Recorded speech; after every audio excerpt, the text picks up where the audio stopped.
Okay, guys, so let's talk about electronegativity again, and then we're gonna do one practice problem, and then we're gonna move on to the new stuff. Okay, so electronegativity, like we said last time, okay, electronegativity is how tightly the atom holds onto the electron. So the more electronegative it is, the more it does not like to give up its electrons. Okay, and we talked about the three things that matter in that discussion, but I also taught you the pattern on the periodic table. As you go up and as you go to the right, it becomes more electronegative. Okay, so I'm going to give you guys about 2 minutes, and I want you to organize these 5 elements in terms of least to greatest in terms of electronegativity, okay? So write the least electronegative first, and then the greatest last, okay? So I'll give you guys about 2 minutes to try it. We'll go over it, and we'll move on. So the ones that are on the left and to the bottom will be the smallest. So which one of these are the smallest? Yeah, Y, because Y is right here. Everything else is a non-metal, and so they're up here. And so that means that Y is probably the least electronegative, okay? So we're going to go from least to greatest. So we'll start with Y. Okay, so we're done with Y. Okay, let's move on to the other one. So we got P, N, Cl, and F. Okay, so what's the next least electronegative? P, yeah, P is going to be the next one because it's down here. Okay. So one way that is often used on the MCQs is you'll see like a less than sign. That's a way that we can say this is less electronegative. Okay, so you guys might see it on your MCQs, on the test or our class tests. Just make sure you keep that in mind. Okay. All right, next we got N, Cl, and F. Okay. Okay, so we got N, Cl, F. Okay, which one is the next most least electronegative? Yeah, so it's like N, Cl, like I kind of don't know. One is lower, one is higher. So this is where we kind of have to start using the steps. So this pattern is helpful in general, but once we start getting a little bit more detailed, we want to follow the steps that we did last time, okay? So all 3 of these, they want to lose electrons, right? So that's not really going to help us, okay, because they all want to become a negative charge. So what's the thing that we need to look at after the charge? Yeah, we got to look at the number of shells. Okay, so let's take a look at nitrogen. How many shells does nitrogen have? 2. Okay, it has 2 shells. Okay, how many shells does chlorine have? 3. And how many does fluorine have? 2. Okay, so we learned about how shells affect electronegativity. The further an electron is away, the harder it is to hold on to. So which one of these is going to be the next least electronegative? Yeah, Cl is going to be the next one. Okay.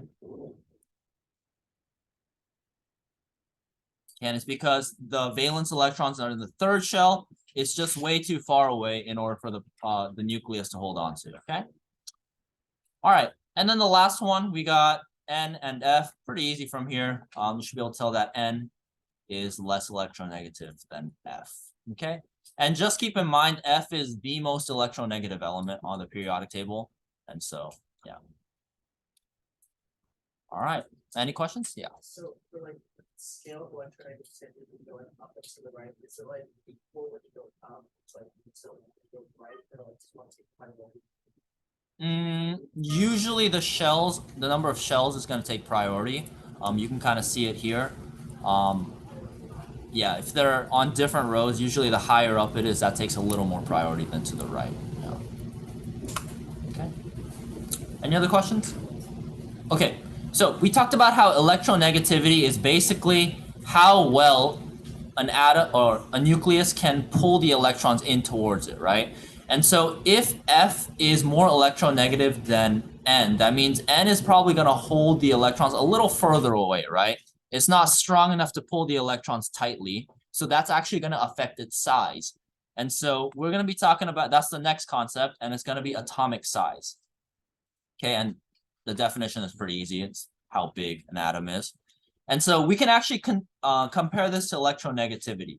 Okay, so if something is more electronegative, Okay, that means it's gonna hold the electrons more tightly, right? Okay, hold electrons more tightly. Okay, so if an atom is pulling the electrons in more tightly, do you think it's gonna be bigger or smaller? Yeah, smaller. Okay, so there you go. That's kind of the relationship between electronegativity and size. The more electronegative something is, the smaller the atom is going to be. So you can kind of see the general pattern. The atomic size gets bigger, the opposite direction as electronegativity. Okay. As you go to the left and down, the atom gets bigger.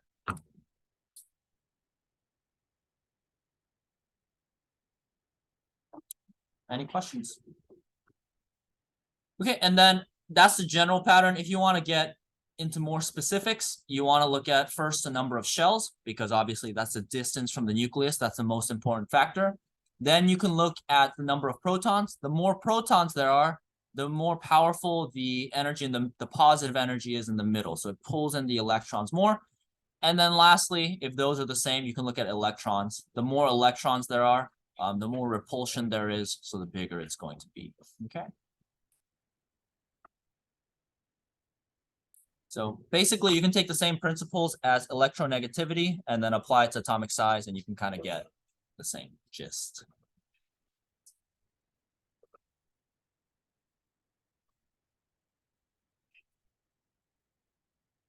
Alrighty. So we're gonna do 8.9 together, and then we will move on, or I'll have you guys try the next one on your own. Okay, but let's try 8.9. This one should be pretty easy. First one, which one's bigger, beryllium or barium? Yeah, why is barium bigger? Yeah, a lot more shells, right? It's on the 6th row, so it has 6 shells. This one has 2 shells. Okay, so obviously barium is going to be bigger. So barium is bigger. Okay, let's take a look at phosphorus and sulfur. Which one is bigger, phosphorus or sulfur? Yeah, phosphorus. Okay, we can use the pattern in order to figure that out. But if we want to talk a little more technically, what makes phosphorus bigger? Yes, it has less protons. Less protons means it has a weaker pull into the nucleus, and so it's going to be bigger. Okay, sulfur, it does a better job pulling the electrons in. All right, easy peasy. Sure.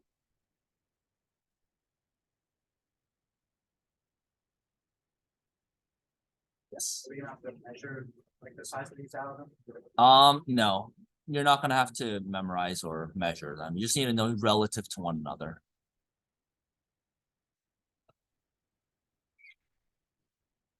Okay, you guys ready to try a problem on your own? Yeah, okay.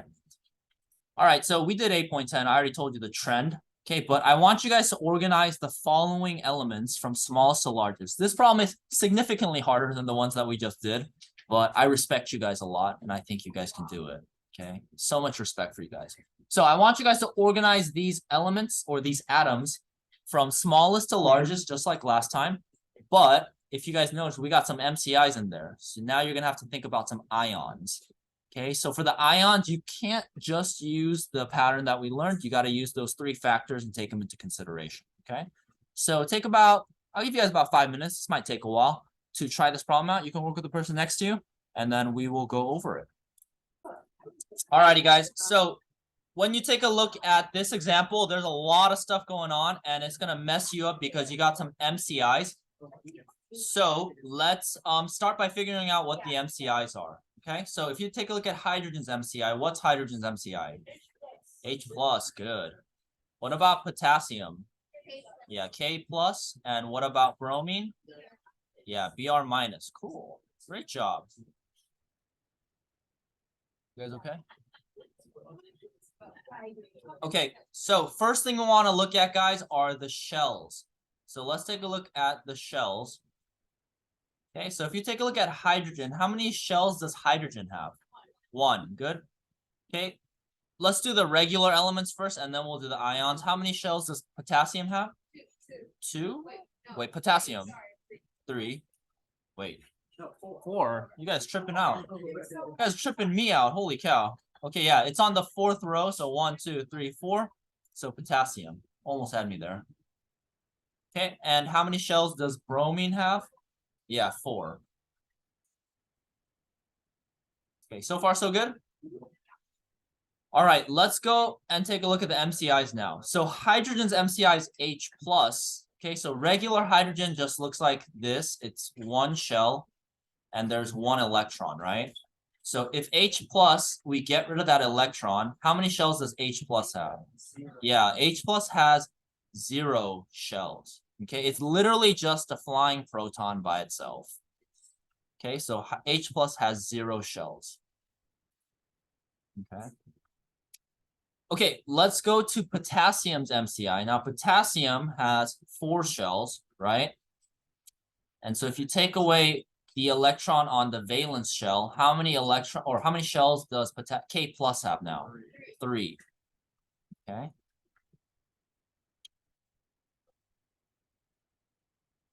And then bromine has 4 shells, right? 7 valence, and then we add 1 more. That's going to give us 8 in the valence shell. Okay, so how many shells does bromine have? Yeah, still 4. Okay. All right, we good with the shells? Okay, so we can start organizing it a little bit now. Okay, so let's start with the smallest. Who is the smallest? Yeah, H+ will be the smallest. Okay, so we're done with that one. Who's the next smallest? Yes, H. All right, and then after that, yeah, K+. Okay, and then now we just have the guys with 4 shells left. So we can move on to the next step. Okay, but does that part make sense? Why those 3 are the smallest? Okay, let's go on to the next one. So what's the next thing we need to look at? Protons. Yeah, protons. Because the more protons there are, the smaller it will be because it will pull the electrons in. Okay, so how many protons does potassium have? 19. How many does bromine have? 35. And how many does Br- have? Ooh, 35. Protons never changes. Yeah, so yeah, Br- means there is 1 more electron. Okay, protons never change, all right? When you change protons, there is a nuclear reaction and there's a big explosion. And so it doesn't happen very often, naturally. Okay. Okay, so that's going to automatically give us the sizes, right? So which one of these 3 is the smallest? Yeah, potassium. And potassium will be the next smallest because it's very weak. There's not a lot of protons in the nucleus relative to bromine, so it cannot pull the electrons in as tightly. I just said that before protons are. Oh, my fault. Yes, you're right. So potassium's the biggest. Sorry. English. Okay, and then these are gonna be for either bromine or Br-. Sorry about that, guys. Wait, so. K is the biggest because it has the fewest number of protons. So it doesn't pull the electrons in as tightly. So it's gonna be the biggest. Yeah. Yeah, fewer protons makes it bigger. Sorry about that. Thank you. Okay, let's go to the last one now. Now we got to take a look at the electrons. Okay, how many electrons does neutral bromine have? 35. And how many does bromine's MCI have? 36. Okay, so for the electrons, remember electrons repel each other, right? So the more electrons there are, the more repulsion there is, the more they push each other away. Remember that example I gave you with the the guys that want to talk to that girl? The more guys there are, the harder it is to talk to her, right? And so if there are more electrons, there's more repulsion. If there's more repulsion, do you think it's going to make it bigger or smaller? Bigger, because they push each other away. the electrons are going to push each other away. More repulsion makes it more crowded, so it's going to be bigger. Okay.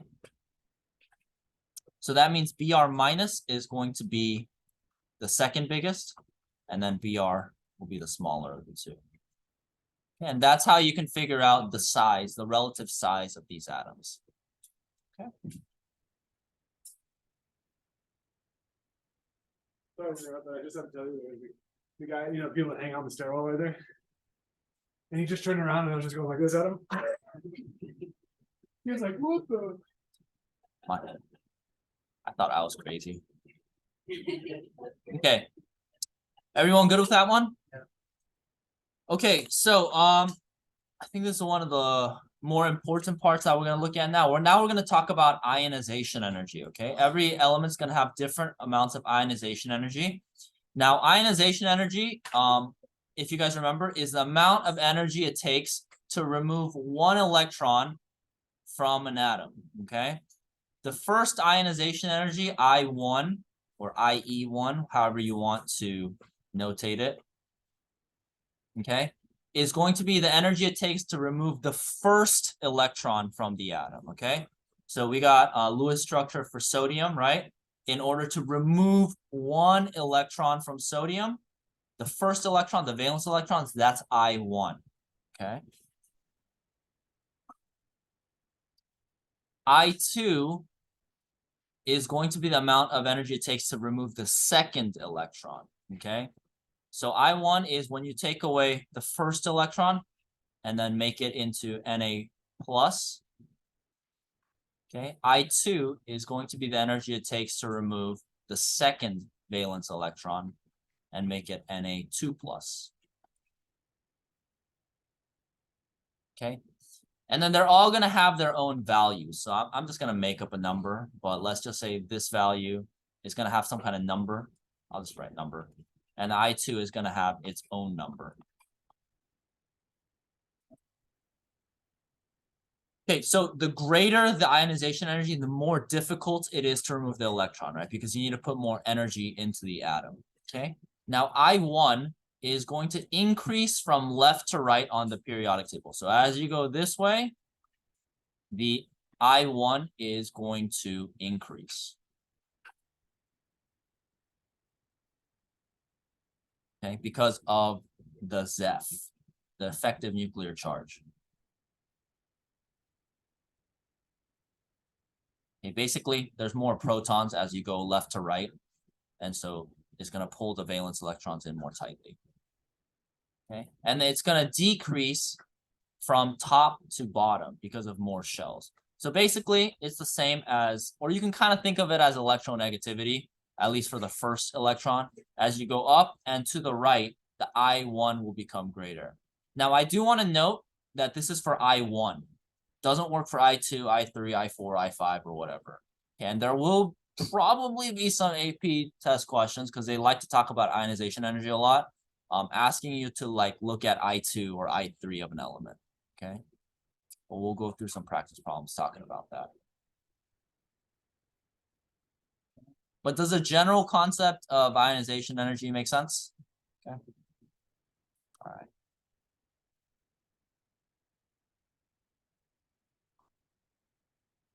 Okay, let's do a couple practice, okay? So what we're going to do is we're going to take a look at these pairs of elements, and I want you guys to figure out which one has a smaller I1. See if you can write a brief explanation for why, okay? Your choice as well. So for the first one, try to figure out which one has a smaller I1, CL or AR, and I want you guys to write a brief, not a complete sentence, just explaining why does your choice have the smaller I1, okay? So I'll give you guys about, say, 3 minutes to try these, and then after that, we'll go over them together. Okay, guys, so take a look at part A. Which one has a smaller I1, chlorine or argon? Yeah, chlorine will have a smaller I1. Why does it have why is it easier to take away an electron? Yeah, less protons. Okay, you could say less protons, or you could say less ZEF, whatever, doesn't matter, same thing. All right, let's take a look at beryllium and calcium. Which one has the smaller I1? Yeah, calcium has the smaller I1. Why does that why is it easier to take away electron? Yeah, more shells. Yeah, up or down, but that pattern is based off this principle. There are more shells. You can also say more distance from the nucleus. Okay, either is fine. You could also say Morse F. That also works. Yes. They ask us to expand on it. Yeah. Mhm. It's like more shells. Yeah, probably want to give a complete sentence, but you can say calcium because it has more shells or higher energy. Valence electrons are a greater distance from the nucleus. Yeah, either works. Okay, potassium or cobalt? Yeah, potassium. Why is potassium easier to remove? Yeah, same thing as the first one. Okay, I'm just gonna give you the answers to the other ones because it's pretty much the same. You got germanium and you got tin. Okay. Easy peasy. Alrighty, you guys good? Okay, we're gonna move on. Now, I1 is pretty easy, but where it starts getting more difficult and you really gotta know the principle is when it comes to the successive ionization energies, basically I2, I3, things like that. So just based on what you guys know, I want you guys to try this problem. I haven't talked about it yet. So it is pretty much an educated guess unless you guys can work it out. But I want you guys to figure out which one has the greater I3. Okay, calcium or sulfur. Which one is it harder to take an electron away from? The third electron away from, calcium or sulfur. So again, I haven't talked about this yet, but you guys do have all the tools you need to figure it out. So I'll give you guys about 3 minutes. Work it out with the person next to you. See if you guys can figure it out and write an explanation that backs up your answer. Okay, take about 3 minutes to do that. Okay, so for this problem, we are looking at which one has a greater I3, calcium or sulfur, and we got to explain it. Okay, so I did mention earlier that it might help to draw the shell model, so we're gonna do that. Okay, so let's start with calcium. Oh my gosh, this one's so big. Okay, so we got calcium. It's gonna be 4 shells, so we're gonna draw 1, 2, 3. Oh my goodness, 4. Okay. And then we're gonna do sulfur, which is going to have 3 shells. Okay, 1, 2, and 3. Okay. Now I'm not gonna draw every single electron. I'm just gonna draw the valence because that's the one that really matters. So calcium is gonna have 2 valence electrons, right? Sulfur is going to have 6 valence electrons. Okay. Were you the one making bird noises? Your honors class is kicking it, dude. This I is need to A- speed This up. is AP. Oh, is this the AP class? Yeah. Oh, But they are honored. they are. I honor them. I respect I them. don't think. That's good. I honor. Oh, well, whatever. Ouch. Yeah. I'm just joking, Mr. O. No, she's not. And she'll see it reflected in her grade. She will. You No. should. Oh, now that's a good looking outfit right there. Like What's that. Me or him? You need Mr. O? The teacher for this class? That's me. So these people were standing outside asking me to like sign a petition to put something on the ballot. Thanks. And I said, oh my gosh, I have one of those as well. Would you sign mine? I'll sign your, your thing. And they're like, absolutely. I said, and then they go, it's yours. I said, mine's to end women's suffrage. And wouldn't you like to end their suffering? And they're like, oh my gosh, I will totally sign that. And I'm like, awesome. Let's end women's suffrage. And now some of you are sitting here going, yeah, I agree. Let's end their suffering. Who agrees to end women's suffering? End their suffrage, right? Oh my God. I love using that line to whenever those people have those little things. And I'm like, you're uneducated. You don't know what you're doing. Somebody's paying you to get me to sign that. I'm not signing it. You're being recorded, by the way. Oh, sorry. So now everyone knows you want to end women's suffrage. Never, never. Most people don't know what suffrage is. It's their suffering. It is their suffering. Yeah. I Suffering. just love that people It's their agree. suffering walking to the Talk to voting me. booth. You You can know how use hard my it is to joke. walk to that booth? And see if people know what that means. All right. Anyway, Mr. Pepper, get out of here. Get out of here. I'm kicking you out. All right. So we got the shell models. Let's talk about the ionization energy. Shh. Okay. let's do I1. Okay, so I1 is what it takes to remove the first electron, okay? So if we take a look at the first, let's take away 1 from calcium and 1 from sulfur, okay? Now, in order to do that, we need to think about whether they want to gain or lose electrons, okay? So if you take a look at just regular calcium, does calcium want to gain or lose? It wants to lose electrons to begin with, right? And so what about sulfur? Does it want to gain or lose? Gain, okay? So relative to one another, which one do you think is going to be harder to take an electron away from? I1 for calcium or I1 for sulfur? Yeah. So the I1 for calcium will be a lot less than the I1 for sulfur. And it's because sulfur is trying to get more electrons, right? Whereas calcium's trying to give it away. So obviously, relatively, calcium's going to be a lot easier to lose the electron, okay? Don't need that much energy to take it away. Okay, make sense? Okay, so this is where calcium is +1 and sulfur is also +1. Okay. All right, guys, a little too much side conversations right now. Okay. Okay, so let's go to I2 now. Okay, we're going to talk about I2. So calcium still wants to lose electrons. Okay, sulfur still wants to gain electrons. So which one do you think is going to have a greater I2? Calcium or sulfur? Yeah, sulfur is still going to have the greater I2. Okay, and it's because they still want to get rid, or still wants to gain electrons, whereas this one wants to get rid of it. Okay? Make sense? Okay, now we are going to move on to, so this is I2, gets rid of a shell. And then now we get rid of another one, and we're still in the third shell, okay? Okay, now for calcium 2+, does it want to gain or lose electrons? Yeah, it wants to stay the same. It doesn't want to do either, because why? Yeah, it has a full valence shell. Okay, so that's what we need to recognize. Now, if you look at Ca2+, it doesn't want to gain or lose because it has a complete outer shell. Okay, whereas sulfur right here, it has 4 valence electrons, so it still kind of wants to gain. But how do we compare something where it's full and doesn't gain? Now it's a little bit weird to look at, right? And so what we need to look at now is we need to look at the effective nuclear charge, okay? We're not going to be calculating. We're just going to be thinking about it, okay? So if you take a look at both of these elements, or both of these atoms, how many shells do they all have? Both have. They both have 3 shells now, okay? Earlier, calcium had 4 shells and sulfur had 3, but now they both have 3 shells. So they have the about similar distances from the nucleus, okay? But let's take a look at the effective nuclear charge, okay? Which one do you guys think will have a greater nuclear charge, calcium or sulfur? Yeah, calcium, but why calcium?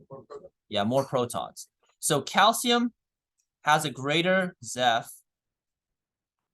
Okay, that's a greater Zeph, greater effective nuclear charge because it has more protons. Okay, so Ca2+ has a greater Zeph than Ca or S2+ because there's more protons, right? Calcium is going to have 20 protons and sulfur is only going to have 16 protons. So there's a lot less energy pulling the electrons into sulfur than there is to calcium. Yes. Not because it's balanced, but because of the greater amount of protons and the same number of shells. Yeah. Yeah, it kind of helps you visualize. Hopefully, it helps you guys visualize it, seeing the shell disappear. Yeah. So it's like, is it the same like I2, but like above? The same? Not necessarily. So No. like for I3, could you just like calcium and sulfur to break them up? Yeah, you can do that as well. Yeah. Like will the rule always apply where it's like? Yes, but the thing is, you have to keep in mind the protons are still going to be the same, and so if you can keep track of moving it 3 times to the left and the protons staying the same, and you got to take into account the shells, then yeah, if that works for you, that's fine. Yeah, just make sure in your explanation you talk about you get the numbers correct. Okay. All right. Any other questions? Okay. So Ca2 plus has a greater Zeph than S2 plus. So that means that which one has a greater third ionization energy? Yes, Ca2 plus. Okay. So I3 for Ca2 plus is going to be greater than the I3 for S. I should have put the ion charts right there. My bad. Okay, so this is going to be your answer. And your explanation would be it has a greater Zeph because more protons, same shells. And that would be your explanation down there. Okay. Yes. Plus it takes more energy to work with, like, shell. That wouldn't work because once you get to the third ionization energy, you're no longer in the inner shells. You're still talking about valence. So when you talk about ionization energies, you're removing them one at a time. They don't come out all at one time. So it's not like you're removing 3 electrons from both of them. You're taking one out and another one out and another one out. Yeah, good question though. Alrighty. Make sense? Any questions? Easy peasy. Okay. Okie dokes. So we're gonna actually come back to ionization energy. I'm gonna be showing you guys how to read charts that graph ionization energies. But we'll get to that in a little bit. Okay. We're actually gonna skip 8.14 and we're gonna go to one that's a little bit easy. We've already talked about metals, non-metals, and metalloids, right? Yes. Okay. Everything on the left and bottom, left, middle, bottom is a metal. This little staircase is the metalloids and non-metals. We talked about the properties, right? Okay, now we're going to talk very briefly about types of molecules and compounds. So we've been talking about individual elements now. Now we're going to put them together. Have we talked about ionic compounds and covalent compounds already? Yeah, we did. Okay, we'll do a couple practice problems. But basically, ionic compounds are compounds that are made between 2 ions, metals and non-metal. The cation gives electrons to the anion. Okay, yeah, I think we have seen this before. Covalents are ones that are made out of 2 nonmetals and they share the electrons. You got some examples right there. And then we got alloys. Yeah, we definitely have seen this before where you got metals and metals. Okay.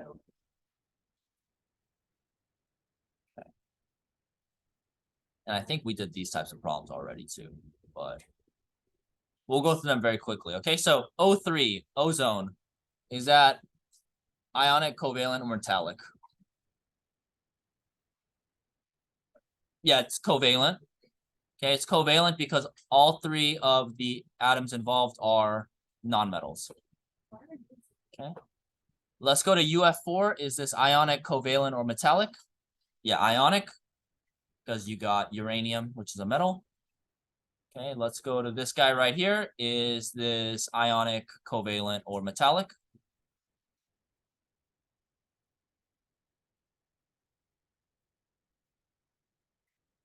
Okay, so let's take a look at it. Carbon is what, a nonmetal or metal? Nonmetal. Hydrogen is a metal or nonmetal? Nonmetal. And oxygen is a nonmetal. So this is going to be covalent. Okay.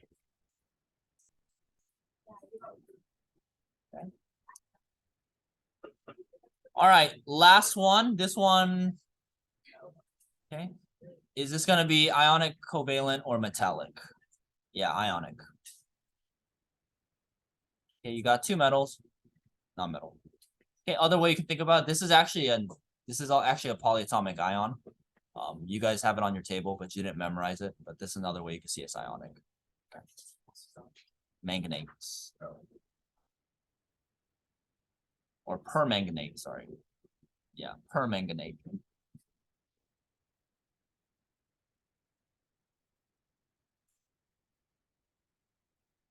Okay. So you guys all good with that? That part should be pretty easy. We're going to go back to ionization energy now. Okay. All right, so ionization energy is the energy that it takes to remove electrons from an atom. And the way that we measure ionization energy is through something called PES, okay? So this is actually not on Canvas. I still need to organize this a little bit before I give it to you guys, but it will be on Canvas later. But PES stands for photoelectron spectrometers, okay? Or spectrophotometers. Okay, basically how these work is they shoot high energy waves like UV or X-rays into atoms, and then they do that so that they can eject electrons from the atom. Okay, so they shoot energy in, and then electrons come out. Okay. Okay, and based on the light that comes out with the electrons, remember that energy is quantized in an atom, we can tell how easy or how difficult it is to remove those electrons. Okay. And so this is how it works. We put light into an atom, an electron comes out, and we can measure the energy that is released with the electron. Okay. Okay, so I'm going to show you guys how to read these graphs because they do like to put these on the AP test. There's a lot of different types of graphs. Now, you guys don't need to write all this down because I think it's easier just to kind of look at something like this, okay? So I want you guys to notice a couple things about this graph, okay? So number one, let's start with the y-axis. The y-axis basically means if you have a high peak in there, that means there are more electrons at that energy level, okay? Okay, so the higher the peak, the more electrons there are at that energy level, okay? So if you have a low peak, that means there's probably few electrons there. And if you got a high peak, there are more electrons, okay?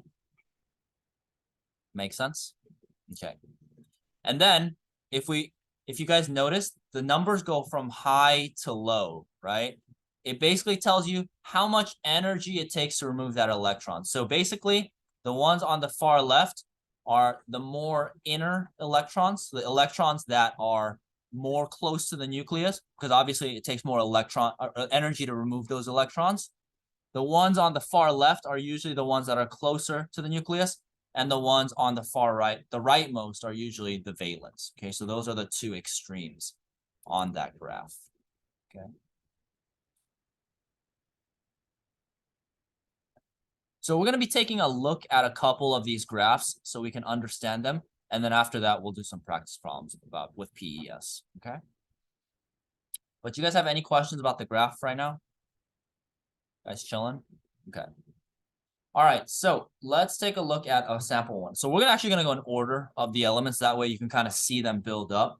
So let's take a look at hydrogen. Okay. So neutral hydrogen has how many electrons?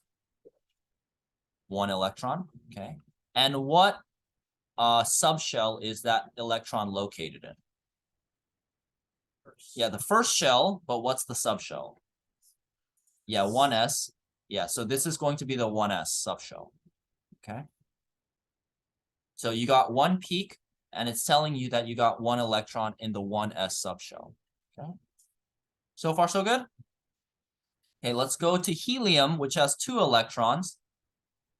And if you guys notice, helium's peak is about double the size of the hydrogen's peak, right? Now, if you take a look at helium's 2 electrons, where are they located? Yeah, it's also in the 1s. Okay, so if you guys, I'm going to do one in red just to show you guys. So hydrogen's was about 1 megajoules per mole, right?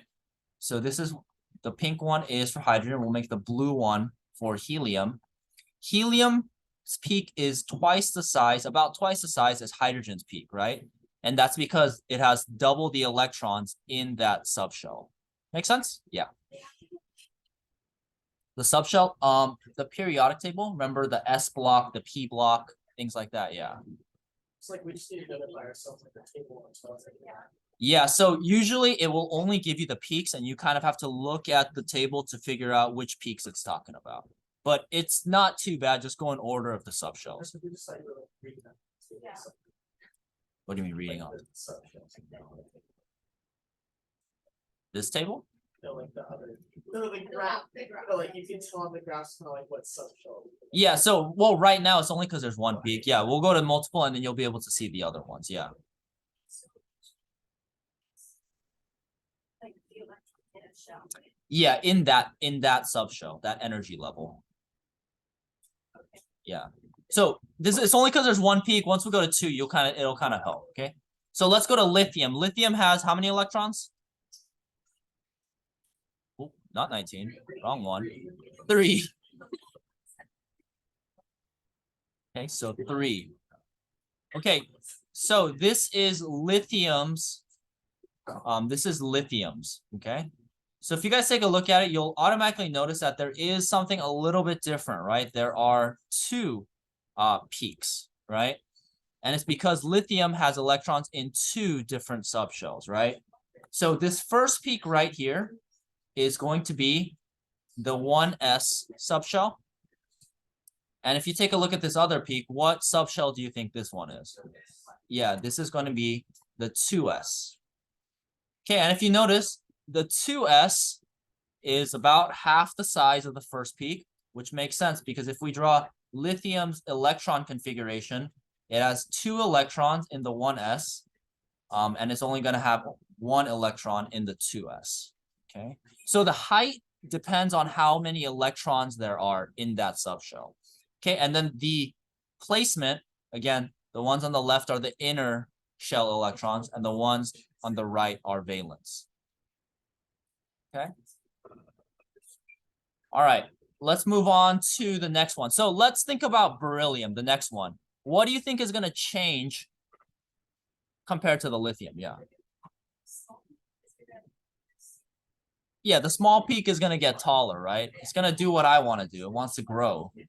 Okay. So yeah, perfect, Vivian. Genius, Vivian. Genius. Okay, so yeah, just like Vivian said, because we have 2 electrons in the 2s subshell now, the height of the second peak is going to grow to about the same size. Okay. Okay, guys, let's go on to the next one, boron. Yes, perfect, Claudia. Boron is going to be basically the same, but it's going to have a third peak because it's going to be which subshell? Yeah.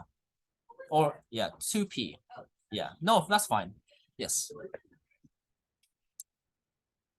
It's going to be the height of the, yeah. It's going to be the height of the peaks. Yeah, it's going to be the energy. So hold up, let me, I'm going to go back to show you. It's basically how much signal it gives us. So let me go back to one other slide.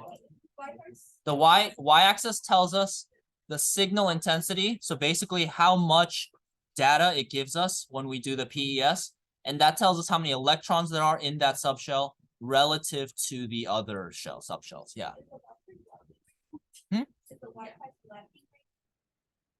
Lacking? The Wi-Fi? It's kind of slow, but is this related to this or not? Okay. I was like, what does this have to do with the Wi-Fi? You got me so confused for a second. Okay. Okay. So boron is gonna have a third peak. That's about half the height of these. Okay, let's go to the next one now. If we go to carbon, what do you think carbon's gonna look like? Yeah, it's gonna about even out.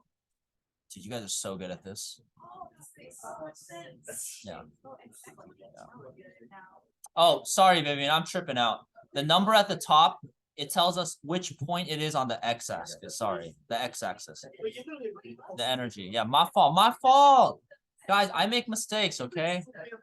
I have been, okay? It's because my lunches are too good, dude. The MSG is killing me. Oh my gosh. Hey, you stop eating too, okay? All right. Okay, makes sense? Why it's going this way? 1s, 2s, 2p. Okay, let's go to nitrogen. What do you think nitrogen is going to look like? Yeah, it's going to increase in height. Okay, and it's because it has 1, 2, 3. Yeah, 3 peaks. It's gonna have 3 peaks and 3 electrons in the 2p subshell. Okay, let's go to oxygen. What do you think oxygen's gonna look like? Yeah, same thing. It's gonna go up. You guys can generally see what it's gonna look like, right?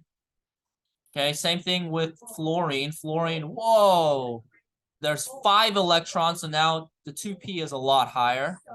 So on the side it says it only goes up to 6. Will like only ever ask? It will like stop. Yeah, usually they won't ask about the D subshells in the AP test, yeah. Okay, and then lastly, you got neon. Incredible. Okay, really trick question. Sodium, what do you think sodium's gonna look like now? Yeah, there's gonna be a 4th peak. Oh my gosh. Bruh. Okay, let's go to the next one. Magnesium, what does magnesium look like? Yeah, 4th peak, and the 4th peak is gonna be a bit taller. Okay.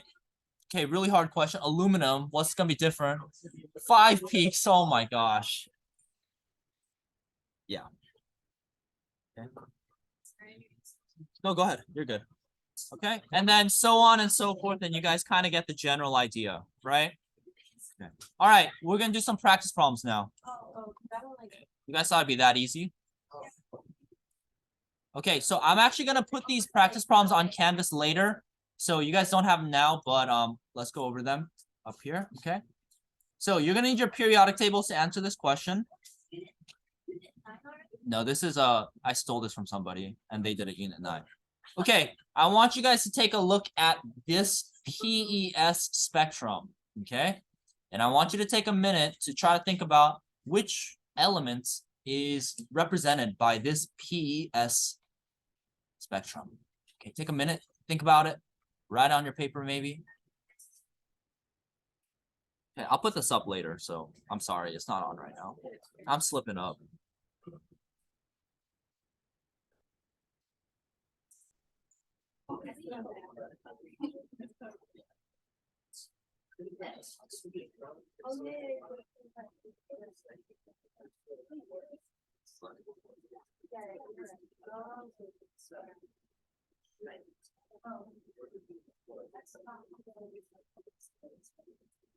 All right, you guys good? Okay, so let's think this out together. So the first peak represents what subshell? 1s. Okay, and we know that if we have to move on to the next electrons, that means obviously this one is completely full, right? So this one is a full subshell. And if you guys kind of look at the relative size, it's about 4 of these lines. That means 2 of these lines should tell you that it's 1 electron, okay? Okay, let's go here. So this is obviously 2s. Next one is 2p. And then if you guys want to count it, it'll be 1 electron, 2 electrons, 3 electrons in 2p. So if we go to the periodic table, 1, 2, 3 is going to give us nitrogen. So if you said that it was nitrogen, you got it. Okay. All right. Okay, let's go on to the second problem. Okay, this one's a lot more reading. So I'll give you guys about 2 minutes to try it out. Think about it. And then see if you guys can figure out. If you guys can't read which spectrum it is, the first one, the top one is for lithium. The second one is for beryllium. Okay. Yes, of course. Alrighty, so those are the 2 best answers. So congratulations on getting that. So C and D just are untrue, factually untrue, so they don't work. Okay, A and B are both factually true, but we have to look at the graph. Okay, so if you guys take a look at it, the difference, there's 2 differences between the PES spectrum. Okay, what's the first difference that you guys see? Yeah, this one has a higher peak. Okay, obviously because there are more electrons, right? And what about the other difference? Yeah, it's further to the left. So if you guys remember, if it's further to the left, what does that mean? Yeah, it takes more energy. So harder to remove. No, you're good. Okay, harder to remove because obviously remember, the closer it is, the harder it's going to be removed. You can almost think of this as the closer it is to the nucleus, okay? So it is true that the Be electrons experience greater electron repulsion because there are more of them. However, why do you think the Be electrons, the 2s subshell, why do you think it's harder to remove electrons from Be than it is from Li? Not because more balanced. I heard it. Yeah, more protons. Okay, Be has more protons. Okay. It has more protons. So what that means is it's going to pull the electrons closer to the nucleus. And that's why, even though there are electrons pushing against each other, because the protons are going to pull the electrons in more, that force is more, it matters more than the electrons repelling each other. And so the answer is going to be A.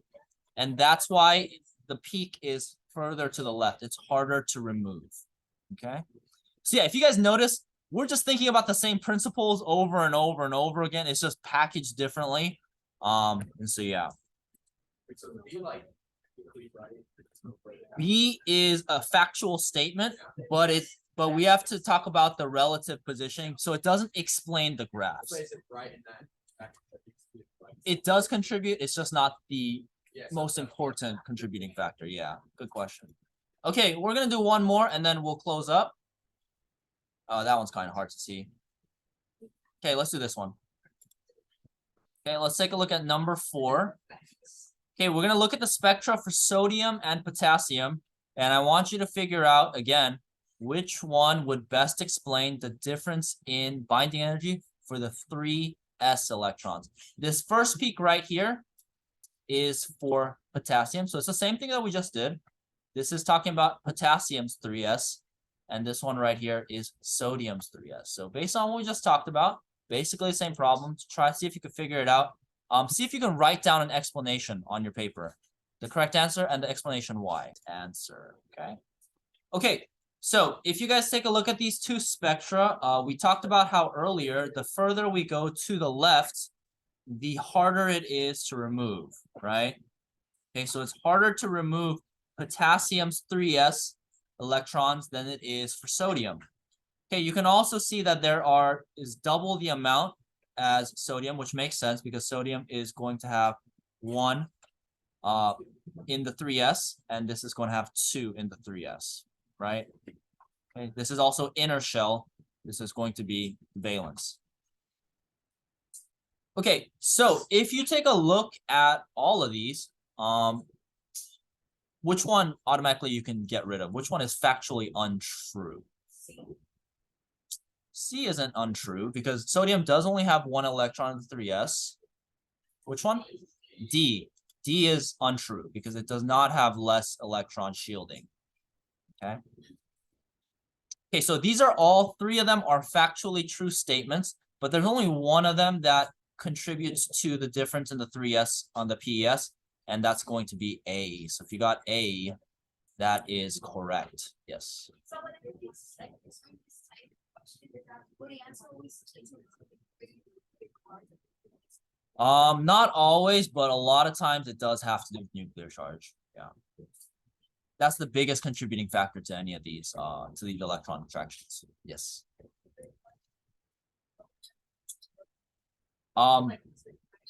Yeah, it has greater amount of protons. Yeah, so it pulls them. Yeah. Okay, guys, so one thing I do want to show you guys on Canvas before you guys head out is the practice problems. So if you guys go to Canvas modules, go to Unit 8, you should see Unit 8 practice problems and answers. So there is a link that will take you to a folder that has a bunch of practice problems and the answer key, because last time I was criticized for not providing the answers. And this is a good way to practice for your exam. I also put the slides for the PES that we looked at earlier on here. So if you want to check that out, you can. But yeah, we'll take the exam on Friday. But next time we meet, we're not going to be talking about Unit 7 or 8. We're going to start Unit 9. Okay.